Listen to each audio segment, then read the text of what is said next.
Hello friends, मैं Abhishek Joshi, electrical engineering black group of companies. दोस्तों, आज हम लोग बात करेंगे सिटी ऑपरेटेड रिले के बारे में। आज मैं आपको बताऊंगा कि इंडस्ट्री में सिटी ऑपरेटेड रिले बेसिकली हम लोग क्यों यूज़ करते हैं, सिटी ऑपरेटेड रिले का काम क्या होता है, सिटी ऑपरेटेड रिले की सेटिंग किस तरीके से की जाती है, ये सारी चीज़ें आज हम लोग डिस्कस करने वाले हैं इस वीडियो में। तो दोस्तों, बिना टाइम वेस्ट किए शुरू करते हैं। दोस्तों, सबसे पहला सवाल तो यही आता है कि जब नॉर्मल रिले हमारे पास अवेलेबल हैं तो सिटी ऑपरेटेड रिले अलग से हमें यूज़ करने की रिक्वायरमेंट क्यों है? ऐसा क्या चैलेंज है जिसे ओवरकम करने के लिए आपको सिटी ऑपरेटेड रिले इंडस्ट्री में यूज़ करना पड़ता है?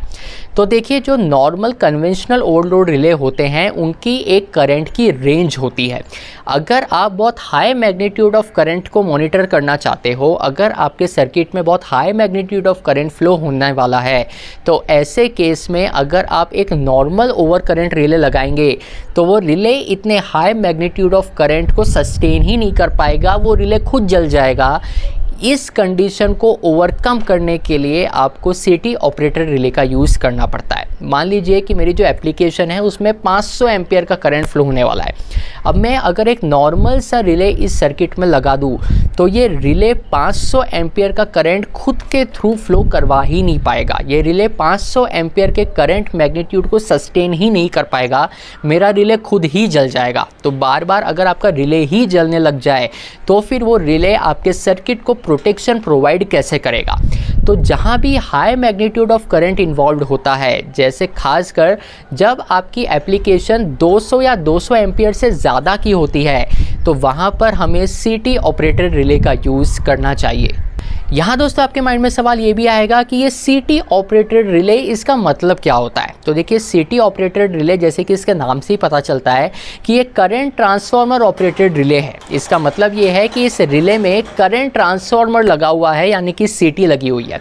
और सिटी का मेन काम होता है हाई मैग्नीट्यूड ऑफ करंट को इस लेवल तक स्टेप डाउन कर देना कि आपका जो मॉनिटरिंग डिवाइस है, आपका जो सेंसिंग डिवाइस है, बेसिकली आपका जो रिले है, वो उस मैग्नीट्यूड ऑफ करंट को ईजिली सस्टेन कर सके, इजीली उसकी मॉनिटर कर सके, इजीली उसके बेसिस पे सर्किट ब्रेकर को ट्रिपिंग कमांड सेंड कर सके।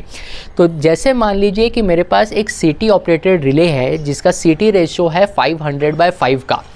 तो इसका मतलब ये है कि जब मेरा लाइन करंट 500 एम्पियर होगा तो मेरे सिटी के सेकेंडरी में सिर्फ 5 एम्पियर का करंट फ्लो होगा। तो जब 5 एम्पियर का करंट फ्लो होगा तो सिटी जलेगा नहीं, क्योंकि 5 एम्पियर का करंट वो इजीली सस्टेन कर सकता है। यानी कि मेरा जो रिले है वो जलेगा नहीं, रिले इजीली 5 एम्पियर का करंट सस्टेन कर सकता है। तो सिटी लगाने से मेरा फ़ायदा ये हुआ कि मेरा जो relay high magnitude of current की वजह से जल रहा था, अब उस रिले में हाई मैग्नीट्यूड ऑफ करंट जा ही नहीं रहा। जब मेरा लाइन करंट 500 एम्पियर है तो सिटी उस 500 एम्पियर को 5 एम्पियर तक स्टेप डाउन कर रहा है, और ये 5 एम्पियर ईजिली मेरा रिले सेंस कर ले सकता है।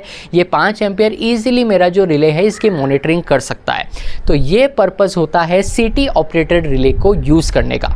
तो दोस्तों, एक एग्जांपल लेके समझते हैं। मान लीजिए मेरे पास एक 3 फेज इंडक्शन मोटर है जिसका फुल लोड करंट है 400 एम्पियर्स। अब इसके लिए मुझे एक रिले का सिलेक्शन करना है। हम देखेंगे कि ये कैसे करना होता है। अब क्योंकि मेरा जो मोटर का फुल लोड करंट है ये 400 एम्पियर है, तो इसीलिए मैं इसमें एक नॉर्मल रिले नहीं लगाऊंगा, मैं इसमें एक सिटी ऑपरेटेड रिले लगाऊंगा।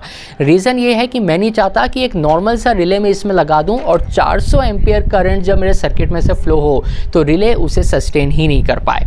तो मैं मान लीजिए एक रिले ले लेता हूँ जिसका सिटी रेशियो 500/5 का है, यानी कि जब मेरे मोटर में 400 एम्पियर का करंट फ्लो करेगा, क्योंकि मेरे मोटर का जो फुल लोड करंट है ये 400 एम्पियर है। मैं ये नहीं चाहता कि 400 एम्पियर से ज़्यादा का करंट मेरे मोटर में से फ्लो हो, क्योंकि इसकी फुल लोड कैपेसिटी ही 400 एम्पियर की है। तो 500/5 कि सिटी रेशियो का रिले जब आप लगाओगे तो इसका सीधा सा मतलब ये होगा कि इस मोटर में जब 400 एम्पियर का करंट फ्लो होगा तो इसके आउटपुट में 4 एम्पियर का करंट सिटी आपको देगा। और तो आप जो रिले की सेटिंग करोगे ये बेसिकली 4 एम्पियर पे करोगे, अगर आपको आपके मोटर की सेटिंग फुल लोड करंट पे करनी है।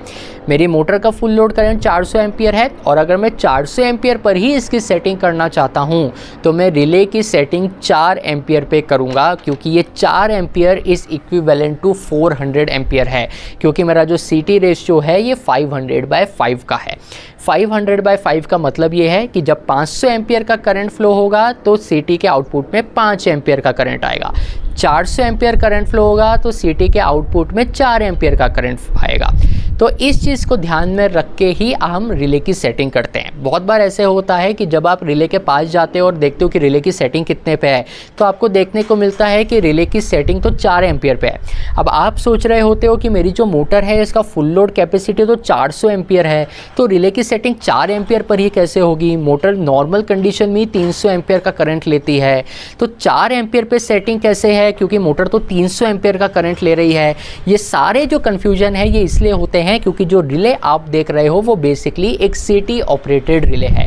तो जब भी आपके सीनियर्स आपसे पूछे कि चेक करके आओ कि मोटर का फुल लोड करंट कितना है, मोटर की रिले सेटिंग कितने पे है, तो ये चीज़ ध्यान में रखिएगा कि अगर रिले की सेटिंग 4 एम्पियर पे है तो CT रेशियो के हिसाब से उसका इक्विवेलेंट कितना करंट सर्किट में फ्लो हो रहा है ये भी आपको कैलकुलेट करके अपने सीनियर को बताना चाहिए। तो दोस्तों CT ऑपरेटेड रिले क्या होता है, CT ऑपरेटेड रिले हम लोग क्यों यूज़ करते हैं, CT रेशियो को कैसे डिकोड किया जाता है, कैसे पता लगाया जाता है कि 500 एम्पियर का करंट फ्लो हो रहा है तो आउटपुट में कितने एम्पियर का करंट फ्लो होगा, ये सारी बेसिक चीज़ें अगर आपको समझ में आ गई हो तो कमेंट बॉक्स में बताइएगा।